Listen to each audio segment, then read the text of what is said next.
Welcome to the Good News Bay podcast. We are so glad that you are joining us today. We are excited about this episode as we are each time we're able to produce one. We have a very special guest today in Lori Allen, who is the director of the Child Advocacy Center and does a phenomenal job with that. And I wanted to just remind you, it is our job here to make Bay County brighter one conversation at a time, and we believe this conversation will do that. You know, before I give a little bit of your bio, I just want to tell the audience, because they may ask the question, how are we going to make a good news story out of the ministry and mission of what the CAC does? And I want to be really clear that one of the purposes of this podcast is to share some really incredible things that are happening, to introduce them to some faces that they might not otherwise get to see. We do have a lot of podcast listeners, but we also have some that are actually going to get to see you on that camera there. With YouTube and Facebook, that when you're on the radio with Dr. Shane, they don't get to see you. And so they're going to notice the voice, recognize the voice. But I think it's really neat to hear your story and the person behind some of this, some of the incredible things that are done, and maybe we can bring some extra understanding to it. I think that's awesome. There's a lot of good news to share. So I want to share just a few things on the lighter side that people may not know so much about in your life. You are married to Brandon. I am. And happily married for more than a decade now. That's a big deal. It is a big deal. And you have 4 children. We do. Among those, we're going to talk Mosley a little bit. I probably talk Mosley too much, but you just so happen to have dolphins. Well, you have Abby, and she's a cheerleader. She is. And loving that. And Scarlett is growing up and too fast. Yeah. And preacher-wise, I'm excited to see her take steps in her faith, which I think is really cool. Now, another thing people may not know about you, you studied at Ohio State University. I did. I'm a huge Buckeye fan. Oh, no. I know. A lot of people are like, how does that happen? Well, I'm shocked how many people in Bay County, outside of your normal natives, are actually Ohio State fans. We've got a lot of Buckeye fans in our church, and I think other churches do. Yes, and go to Beef O'Brady's on especially like a key Big Ten game, full of Buckeyes. Yeah, they're hardcore. What did you study at Ohio State? So I went to school my undergraduate was in mathematics, and I really wanted to do something related in that field, but in medicine. So I decided to do biostatistics and epidemiology for my master's degree. All right. Yes. What is epidemiology? So epidemiology is under public health, and it's essentially the study of... It's taking mathematical... I'm trying to put it in very... Hope you could explain it so everybody doesn't get completely bored and they're like, no, we're not listening. So it is taking mathematical principles and applying them to disease or social issues and really trying to find statistical correlations and causes. Yeah. So it's kind of like when I recently heard a webinar that I thought the doctor put very well. So if 98 kids come to you with symptoms of, diarrhea and nausea and vomiting, and they're all drinking out of the same well, you can keep giving them antibiotics and treatment, but you really need to look at the source, and that's what epidemiology does. So word on the street about you before I got to know you was that you're pretty smart, and this is evidence of that. I feel really good about it. Again, going back to the Mosley thing, I found this out. Your class president, SGA president at Mosley, it couldn't have been 1990-something. You're not old enough for that, right? Oh, no, 1998. 98, right? And so how proud have you made us that you went off to OSU and Ohio State and you got a bachelor's of science in mathematics and a master's of science in public health in biostatistics and epidemiology? Yes. And then you use that to do, well, wait a minute, there's a child disconnect. Welfare. Yeah, how did that all work?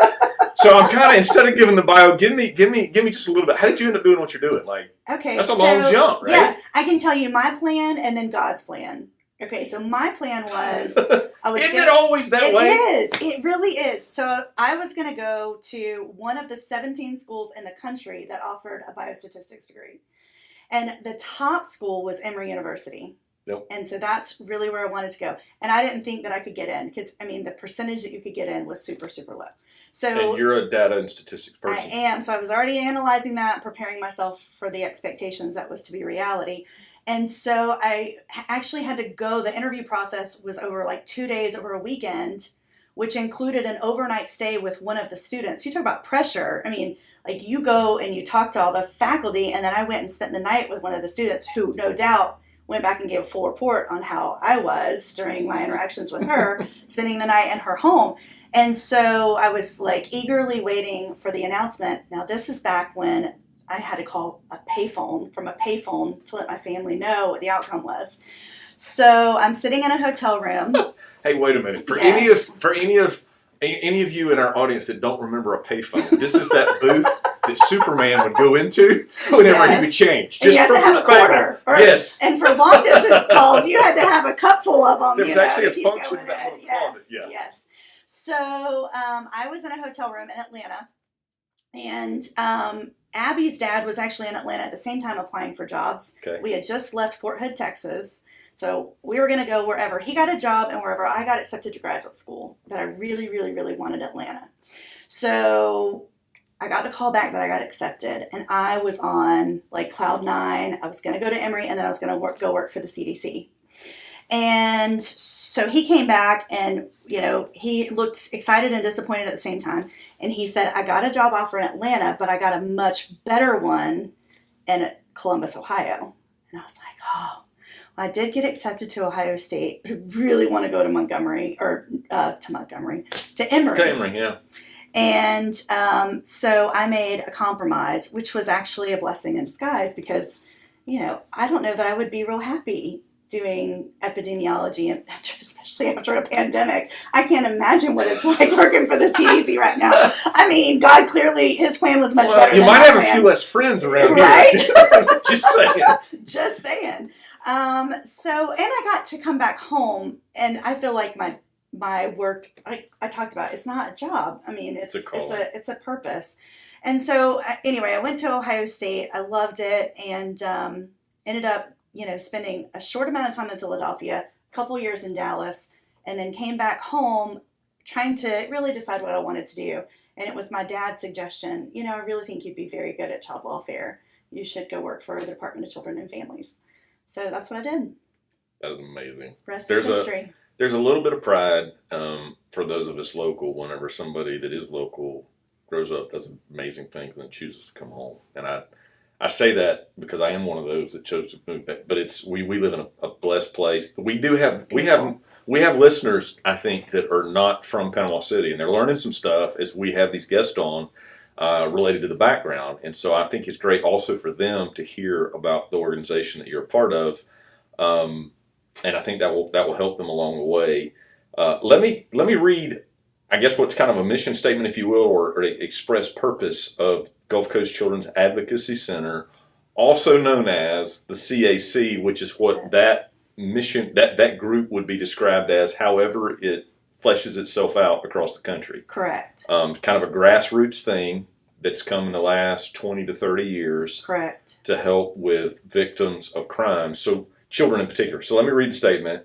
Since March of 2000, Gulf Coast Children's Advocacy Center has transformed the lives of victims of child abuse and sexual violence, those two categories being significant, by offering a refuge for victims and their families to cope with the terrible crimes of child abuse and sexual assault while reducing the fear and further trauma that disclosure and investigation often creates. And I'm assuming particularly in the lives of those children. Absolutely. So the organization, Gulf Coast Children's Advocacy Center, what you do is help with children that, like child trauma and sexual crime victims, all the way through that process. Correct. So we're one of 3 in the state of Florida that is a dual Child Advocacy Center and a rape crisis center. So we have different buildings, but we all work together because what a lot of areas, and it really came to light when Jerry Sandusky,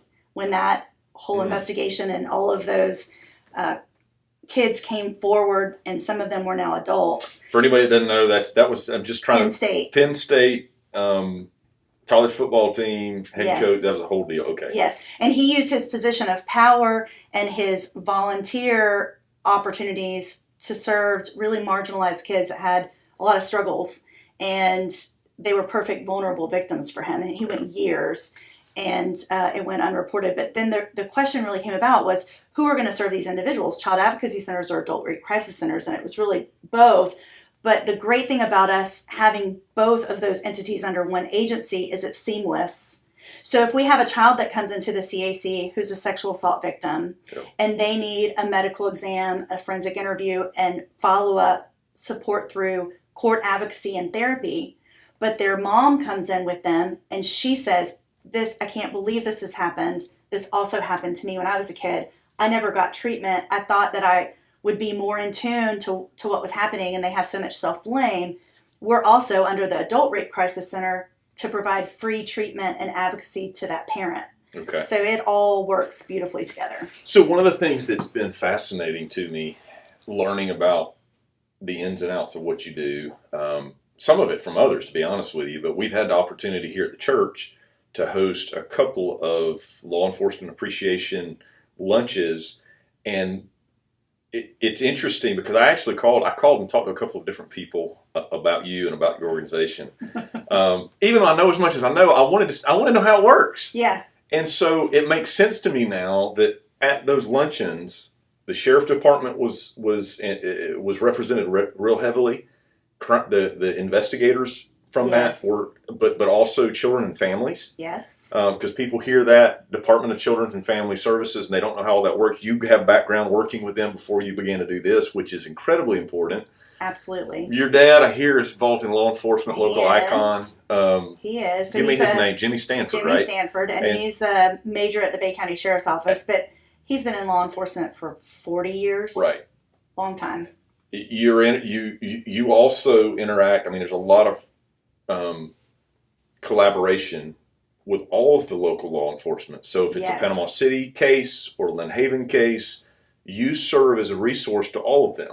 Correct. And so what is incredible is that this is essentially a non-government funded oriented entity that works alongside all of these different organizations as an advocate for these children and their families when they go through something like this. Correct. I called the person today, and I don't know if I guess it's okay to do it, but she's a church member too, but she serves in that child victim side of things. And I said, tell me what this organization, the CAC, when you get called out, when you go to investigate a crime that's involved with a child, how important is what they do?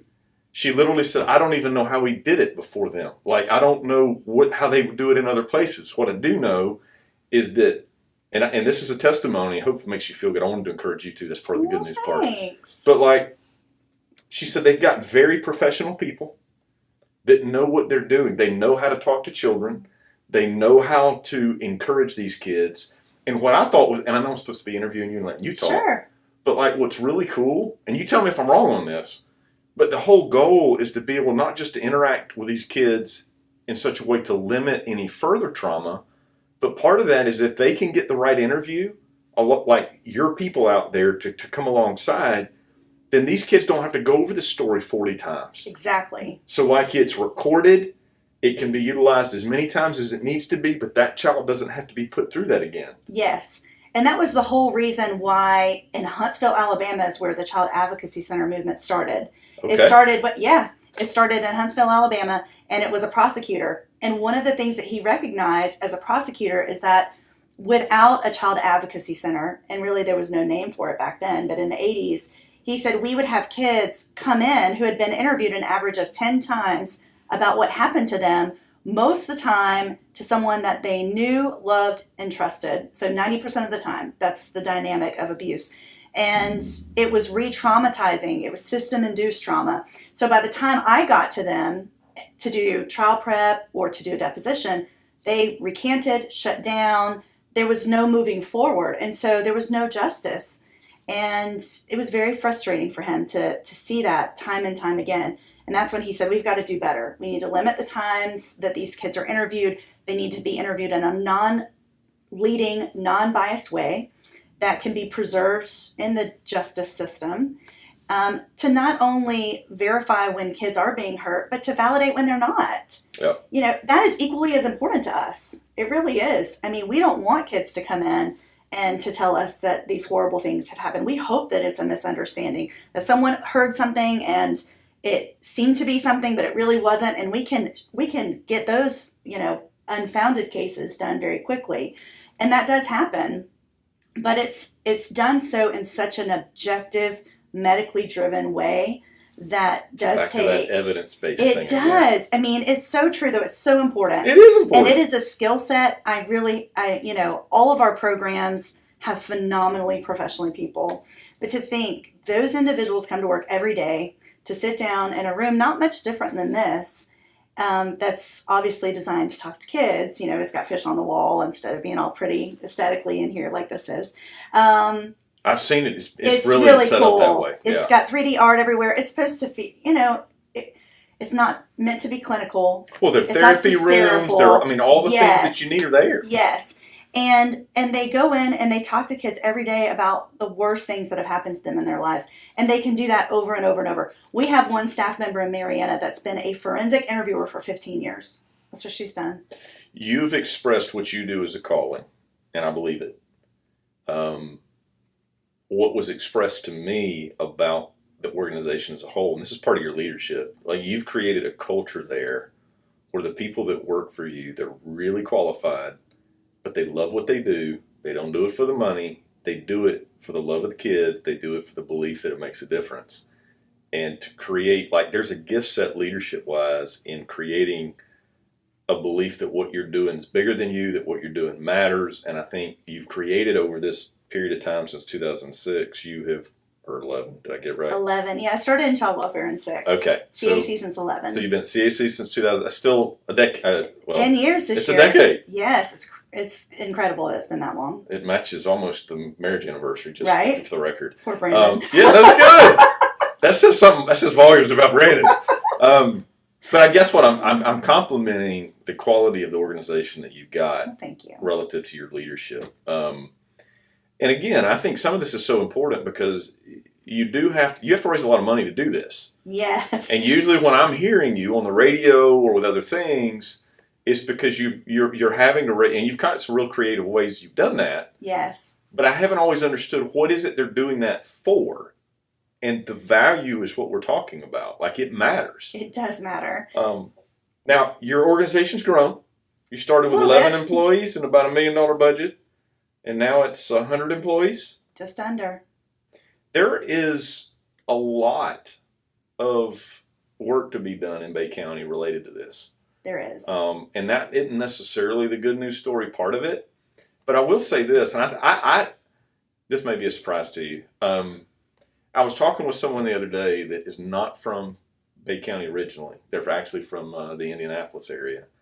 And they had been looking at, they're in the social services side of things, but they were looking at kind of the record in Panama City.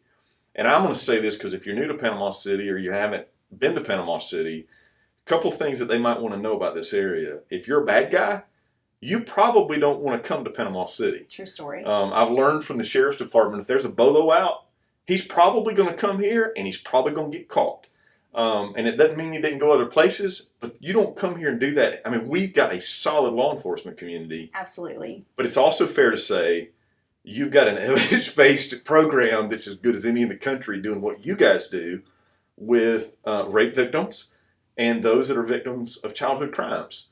And I know that I've talked to you personally, and I hope it's okay, but as a church, we've set up policies, tried to protect. And I actually asked you one day, I'm like, what are we doing wrong? Or maybe it was Brent, but one of the two of you, and you're like, well, the reason that you're identifying that there's an issue is you're not covering it up, you're uncovering it, and you're doing the right thing. That's it. And so the success that you guys have had is not because of anything other than the fact you're doing a good job at what you're doing. Well, we're shining a light in dark places, that's for sure. And I can say that when I started in 2011, our operations was solely focused on identifying when a crime occurred so that there could be an initial arrest made. And I really think that's where a lot of CACs were 10, 15 years ago, not realizing that just because someone goes to jail doesn't mean that the whole story gets better. So we did a lot of analysis over the years, and I take strategic planning very seriously, and looked at gaps. And so we would take tragedies and study them and say, how can we prevent this from happening again? Or we could take outcomes, that data stuff, and say, okay, the conviction rate for child sex offenders across the state of Florida is 2%. What can we do better to make Bay County like the place where you do not want to get caught for that? And I don't know if, I do follow the social media comments. And so when someone goes to jail for that, some people are like, what's in the water here? Why is there so many? There's not more sex offenders in Bay County than other areas. We just do a really good job of giving a voice to kids so that they're believed. We have a really fantastic partnership with DCF and with law enforcement and our state attorney's office. Yep. And kids are getting help and people are being held accountable. That's the difference. It really does. And I think that you and I talked, people don't realize we have one of the best child advocacy centers in the country. We really do.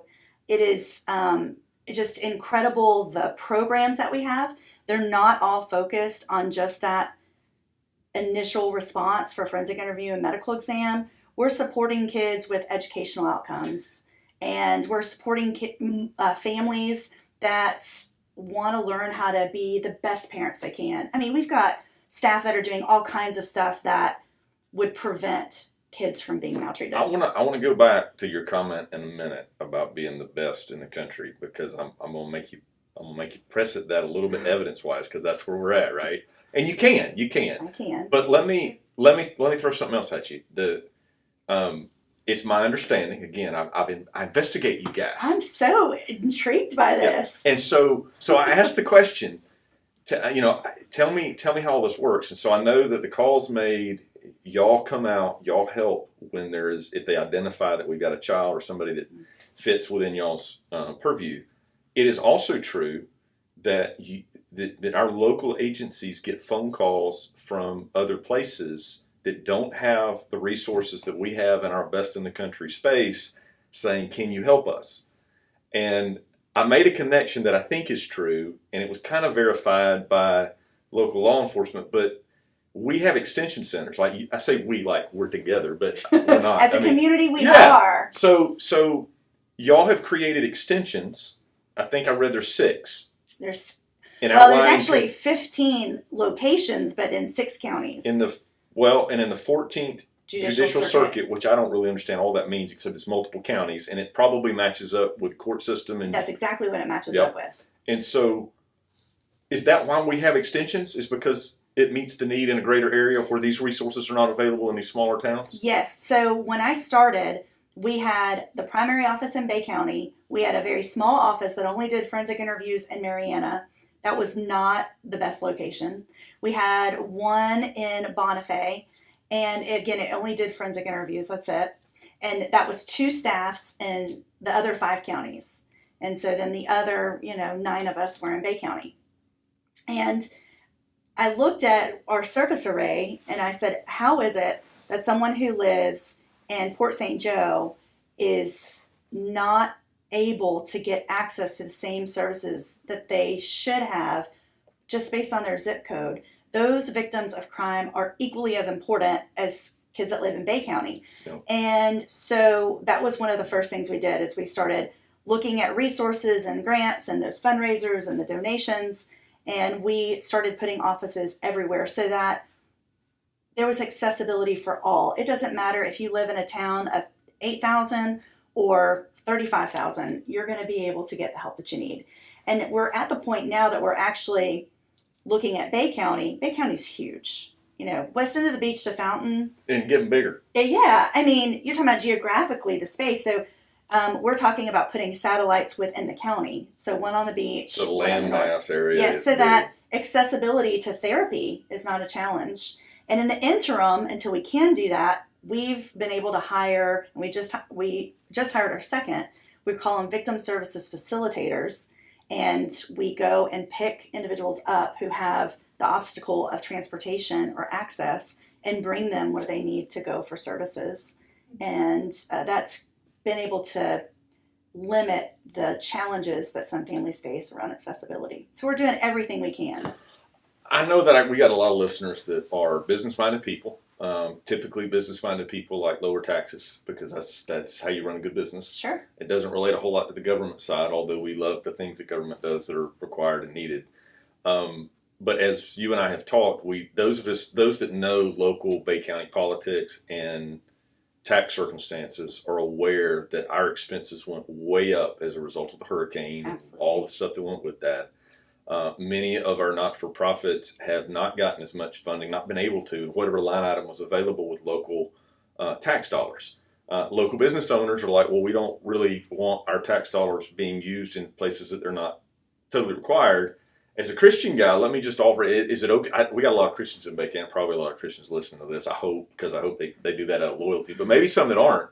But like our giving principles and generosity is based on the idea not that we have dollars that are taken from us and then redistributed, but the Christ-like approach is one of generosity, that out of his love for us, we lovingly give to those that are in need. And so I would suggest to people that are listening that are wondering what is the God-oriented philosophy of how we fund things that matter. How do we help the orphan? How do we help those that are the elderly and those that are in need? We find organizations that do that and we fund them. Now, we do that as a local church, and so I'm not asking local Christian church people, don't you give your dollars, your tithe dollars, but you should give above and beyond. Sure. Like literally, this is the Christian way, not, well, the government's going to do that. No. We don't wait on, Christian people don't wait on the gut. I'm not trying to solicit as much as just say what I think is beautiful is this is a local version where it is scrutinized heavily by lots of different organizations. You know, it gets looked over. A lot. But I love local rule. And you're meeting local needs of local kids in a way that you're going to make the case is the best in the country. You told me how many people scrutinize your dollars. Go ahead and make the case, because nobody wants to give to something that they think that, you know, good old boys on the side are misusing it and people are getting wealthy. So sure. Name off the people again that look over your finances. So first, I think one of the other questions that we often get asked with that is how much of my taxes are going to fund, you know, the Child Advocacy Center. And you had never heard of the particular grant that the majority of our funds come from. And it is taken from federal crimes, those court fees and restitutions, and put into a big pot. Ronald Reagan established that. It's called the Victims of Crime Act. And that's what funds victims' services. So the majority of our funds are not even taxpayer funded. So when people do bad stuff, there is a fee that they get charged with that goes into a pot. Correct. At a national level? Yes. And some of those dollars are coming back here. Correct. To help so it these goes victims. From the Department of Justice, which oversees those funds, to the State Attorney General's office, which oversees those funds. And then we directly contract with the Attorney General's office. But we also are overseen by the Department of Health, the Department of Children and Families. We have 2 statewide coalitions through the Rape Crisis Center and the Child Advocacy Center that oversee our operations. We are also overseen by the National Children's Alliance, which does our accreditation every 3 years. And so at any given moment, there's someone that is in, you know, but I like the transparency. I like the accountability. I think that it's very important that people trust what they're supporting. And I will tell you that we've done a really good job of finding those grants that are not taxpayer funded, that come from foundations or like the Victims of Crime Act, to pretty much wholeheartedly support our operations. Yeah. The things that we ask for out of our community is time, treasure, and talent. And there's lots of opportunities to volunteer and just be a mentor and be a support. You and I both love Elevate Bay. I always encourage people to get involved in that. Yeah. You know, another thing that we have always asked for is those things that our grant dollars won't allow us to purchase. You and I talked about, you know, a lot of times when kids come to us, they need some supports that are healthy in their life because so much has been impacted from the maltreatment and the trauma that they've experienced, including their social connections. And so just today I approved with donor funds a kid to join a gym, to be able to have that outlet to help heal. I mean, those are healthy coping mechanisms.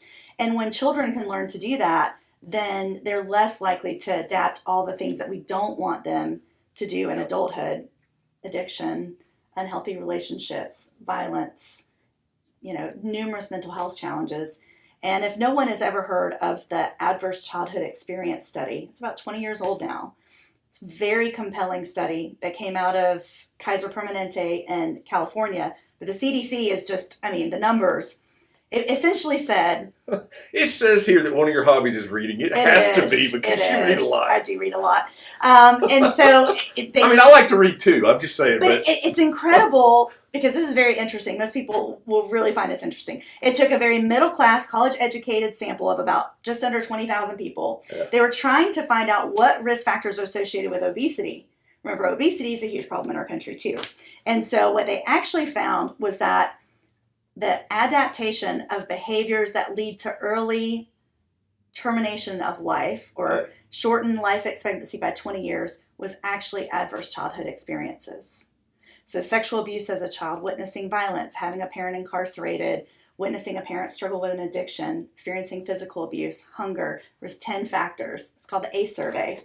And those that experienced 4 or more of those and identified that had these insane correlations of suicidal ideations, IV substance use, and then later on, liver disease, heart disease, and so then the movement became, we need to really be focusing on this and helping people heal. So all of those things that I'm talking about, like paying for kids to join football teams and gyms, those are important.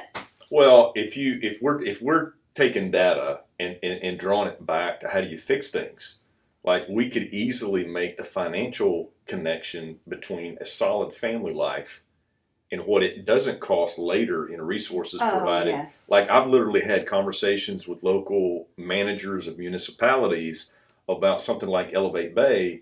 We make a difference in a kid's life as a mentor, young in their life, get them through school, get them to actually working. And now all of a sudden we save hundreds of thousands. It's not about dollars and cents. It's about what's the right thing. But as a community, we save hundreds of thousands of dollars in law enforcement and counseling and governmental subsidies of all kinds. Yeah, when we say we want to end child abuse and sexual violence, we are really looking at not only the intervention side, but what do we do as a community? And education is huge. Well, and I've heard you, we're going to run out of time because this is so awesome. I'm not bored. This is fascinating to me. I'm having a blast. Because I think we're able to tap what are some logical things that we can do to help. Yes. And as you've talked about some of the things that people could give time towards, I know that we've got listeners at home that are seeing the world open back up after the pandemic. They want to know what they can do to help. Oftentimes I have people saying, I want to serve in the church.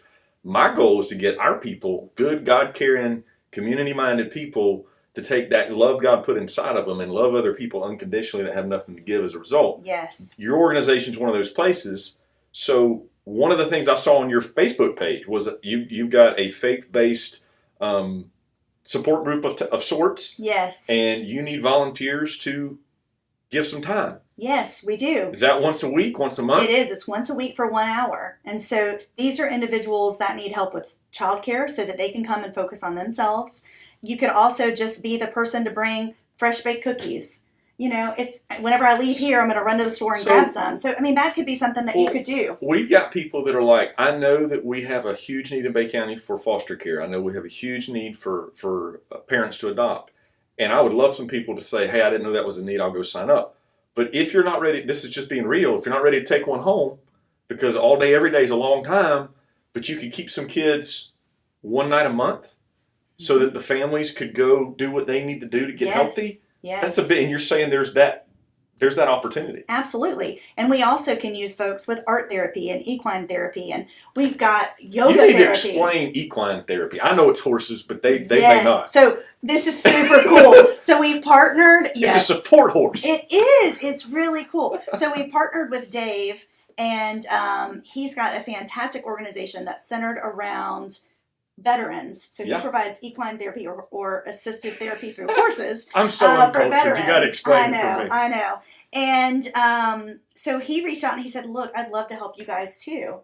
And so Project Hope actually connected with us. And so we send kids and adults out there.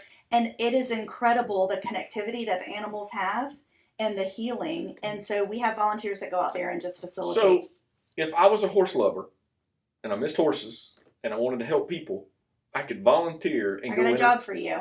All right. So you've got a lady, a sweet, very qualified She person is. named Shannon Rodriguez. Yes. And she's the person that would be contacted. Can they just go to the website? Is there email? You can go straight to our website. It says volunteer, click there, and that comes straight to us. All right. You also said that there's a big need right now. We talked about this a few months ago. A lot of these cases, because we're good at what we do, there's a lot of backlog. Anybody who's read the paper knows that there's extra people in the jail right now because they can't go through the court systems. Judges are overworked. The good news, by the way, is that we got state funding. That's right. They're going to appoint 2 new judges. That's right. We need them. We need them bad. It's happening. It's good news. It's good news day. Yeah, it's good news day. But because of that, though, we haven't been able to get into the court system. These folks that you guys are loving on, many times they don't have a lot of advocates and support whenever they go into the courtroom. I liken it to a wedding. You ever been to a wedding and there's the groom's side and there's the bride's side and his people, sit with the groom. You've got to send some of the brides over. Well, and what you're saying is that you've got kids that go in there and are having to sit through a court proceeding and they've got nobody supporting them. And so you're asking for volunteers now that the courtrooms are back open that would actually wear the special color blue. That's it, for child abuse prevention. And what are these kids told going into the courtroom about people in blue? Just they're there to support and love you. So they know that when they go to the courtroom all by themselves, they've never met this person, but they know that if there's 1 or 2 or 5 or 10 that are wearing blue, that those folks are rooting and praying and care about them. That's it. And that's all they need. There's so much power in connection. There's so much healing in that. And so imagine being a 6-year-old or a 7-year-old and you're having to testify and there's no one there to support you. So if I feel as a senior adult, if I feel like I can't do anything and I don't have anybody here, but maybe I don't have any other friends that'll go with me, but maybe I got 3 ladies that I can go sit with in the courtroom, burn time till lunch, then we could go to the cafeteria together. That's it. There's good places downtown to eat. It's a win-win. And we could make connection. That's it. So you don't have to be lonely at home. You actually can do something that makes a difference. Go back and tell me the story. Best in the country. Yes. Some really smart people from some of these northern places that you've been to that do high-end stuff related to helping kids you're laughing at me, that have been, I love Bay County, you can tell. I love your summary.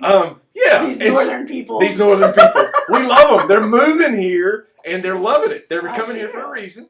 But you met, I don't know if you call it world class, but some of the people that are the best of the best at what they do with this are they're using us. They're using you guys. Yes. As the example for Children's Advocacy Centers. So over the last 20 years, I've met some incredible people. I mean, one of the things that we invest heavily on is professional development. So if we're going to pay someone to come teach our folks how to interview, we're going to find the best folks and we're going to have them come and teach our folks because our kids deserve the best. So that's how we've been able to connect with a lot of these individuals. And so Bob was someone that I met. He was doing training on childhood sexual abuse probably 15 years ago when I first met him. And he started at the Cook County Sheriff's Office in Chicago. He was one of the first specialized units on investigating child crimes. Since that time, he's done worldwide training with Interpol. He did training for the Catholic Church at the Vatican when they were uncovering all the child abuse allegations and the abuses that had gone on for years. He did the investigation for Oprah Winfrey's school in South Africa when they had a child abuse incident occur. This guy is top notch. In his field, he's the top of the top. He is super smart, super knowledgeable. I just adore him too, personally. He's a great person.